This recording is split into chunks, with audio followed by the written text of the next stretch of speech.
Hello అందరికి ఈజీగా చేసుకునే బ్రేక్ఫాస్ట్ ఒకటి ప్రిపేర్ చేస్తున్నానండి. ఇది పోహా అండి.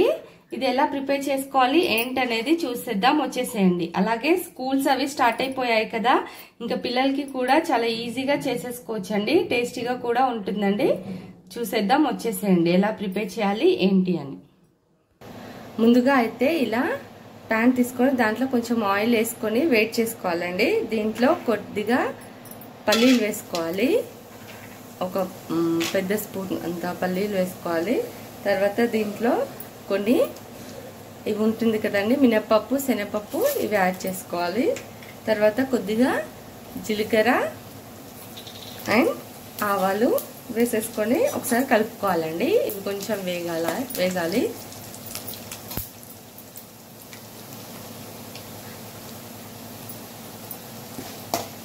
ఒకసారి కలుపుకోవాలండి. ఇవి కొద్దిగా వేగుతుండగానే పచ్చిమిర్చి అండ్ ఉల్లిపాయలు తరిగి పెట్టుకున్నాం కదా, పచ్చిమిర్చి ఉల్లిపాయలు వేసేసుకొని ఒకసారి బాగా కలుపుకోవాలి. చాలా సింపుల్గా అయిపోతుందండి పోహా అనేది. చాలా ఈజీగా చేసేసుకోవచ్చు. అప్పటిదప్పుడు ఓన్లీ అటుకులు ఒకటి తడుపు పెట్టుకుంటే సరిపోతుంది. అప్పటిదప్పుడు చేసేసుకోవచ్చు. చూడండి ఇలా వేగుతున్నాయి కదా, దీంట్లోనే కొద్దిగా కరివేపాకు వేసుకుందాము. చూడండి కొద్దిగా కరివేపాకు యాడ్ చేసేసుకొని బాగా కలిపేసుకోండి.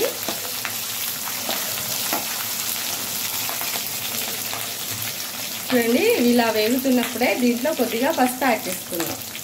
చాలా అంటే చాలా ఫాస్ట్గా అయిపోతుందండి. సింపుల్. బయట పోహా మిక్స్ దొరుకుతుంది కదా, ప్రిజర్వ్ చేయడానికి ఏదో ఒకటి కంపల్సరీ కలుపుతూనే ఉంటారు. బట్ మనం ఇలా ఇంట్లో ఫాస్ట్గా చేసుకుంటే మాత్రం చాలా హెల్దీ అండి. తప్పకుండా ట్రై చేయండి. ఈజీ బ్రేక్ఫాస్ట్, చాలా సింపుల్గా ఈజీగా చేసేసుకోవచ్చు. చూడండి ఇలా వేగుతున్నాయి కదా, ఇవి కొంచెం వేగాక మనం చూడండి ముందుగా ఒక 10 minutes బిఫోర్, ఇలా లావు అటుకులు అయితే ఒక 10 minutes బిఫోర్ కొంచెం దీంట్లో వాటర్ తీసుకొని కడిగేసుకొని పక్కకు పెట్టుకుంటే సరిపోతుందండి. మళ్ళీ వాటర్ వేసి సపరేట్గా నానబెట్టాల్సిన అవసరం ఏం లేదండి. కొద్దిగా వాటర్ దీంట్లో ఇవి మునిగే వరకు వాటర్ తీసుకొని కడిగి పెట్టుకుంటే సరిపోతుంది అంతే. ఇంకా పక్కన పెట్టుకుంటే ఇవి ఇలా అయిపోతాయి, సాఫ్ట్గా అయిపోతాయి అన్నమాట. ఇలా లావు అటుకులు తీసుకోండి, పేపర్ అటుకులు కాదు. అందరికీ తెలిసే ఉంటుంది ఆల్రెడీ. చూడండి ఇవి ఇలా వేగుతున్నాయి కదండి, ఇవి కొంచెం ఇంకొంచెం వేగిన తర్వాత మనం ఆ తడిపి పెట్టుకున్న పోహాని యాడ్ చేసుకుందాం. డైరెక్ట్గా వేసుకుంటే ఏంటంటే కొంచెం సాఫ్ట్గా ఉండదు, కానీ ఇలా నానబెట్టుకొని వేసుకుంటున్నాం పోహాని. మోస్ట్లీ ఇంట్లో బ్రేక్ఫాస్ట్ వాటికే ప్రిఫర్ చేయండి. ఎర్లీ మార్నింగ్ లేస్తాము, హడావుడిగా ఉంటుంది కదా అనేసి బయట నుంచి అవసరం లేదండి. ఏంటి ఈ పోహా మిక్స్ అని, ఆ పులిహోర మిక్స్ అని ఇవి దొరుకుతున్నాయి కదా, అవన్నీ కొంచెం అన్హెల్దీయే.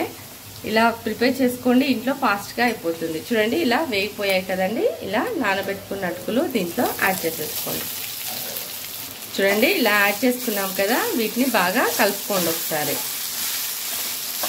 మంత్లీ 1-2 times అంటే ఏం కదండి, బయట నుంచి తెచ్చుకోవడము తినడము. బట్ డైలీ ఇంట్లో ఇలా ప్రిపేర్ చేసుకుంటే చాలా హెల్తీగా ఉండొచ్చు. ఇలా సింపుల్గా అయ్యే బ్రేక్ఫాస్ట్తో ట్రై చేసుకుంటే మనకి హెవీ స్ట్రెయిన్ ఉండదు, గబగబా చేసేసుకోవచ్చు అనమాట. చూడండి ఇలా కొద్దిగా కలుపుకున్న తర్వాత దీంట్లో మనం కావాల్సినంత సాల్ట్ యాడ్ చేసుకుందాం. చూడండి ఇలా సరిపడా సాల్ట్ యాడ్ చేసుకోండి. పిల్లలకు కూడా నచ్చుతుందండి, ఎవరు తినరని ఏం లేదు. చాలా హెల్దీ కూడా, ఇది సూపర్గా ఉంటుంది, టేస్ట్ కూడా. తప్పకుండా ట్రై చేయండి. చూడండి ఇలా సాల్ట్ అంతా ఇందులో మిక్స్ అయ్యేలాగా కలిపేసుకోండి. స్టవ్ మాత్రం ఇలా సిమ్లోనే ఉంచేసుకోండి. హెవీగా పెట్టామనుకోండి కింద అడగంటుకుపోతుంది. అందుకని ఇలా సిమ్లో ఉంచుకొని మనం వేసినవన్నీ బాగా పట్టేలాగా ఇలా మిక్స్ చేసుకోండి బాగా.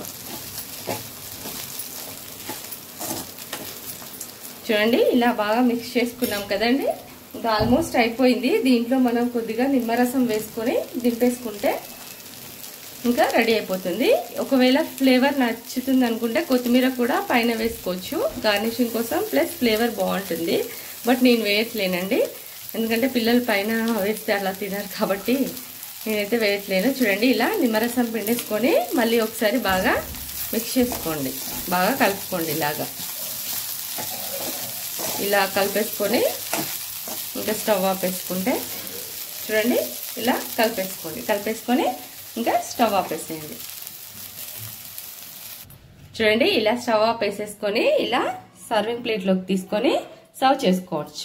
అంతే అండి, ఎంతో tasty and healthy poha ready అయిపోయిందండి. ఇలా సింపుల్గా ఇంట్లో చేసుకునే బ్రేక్ఫాస్ట్ ట్రై చేయండి, చాలా బాగుంటుంది, టేస్ట్ కూడా అదిరిపోతుందండి.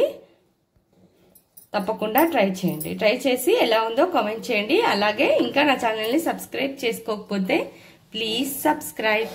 ఉంటానండి, బాయ్.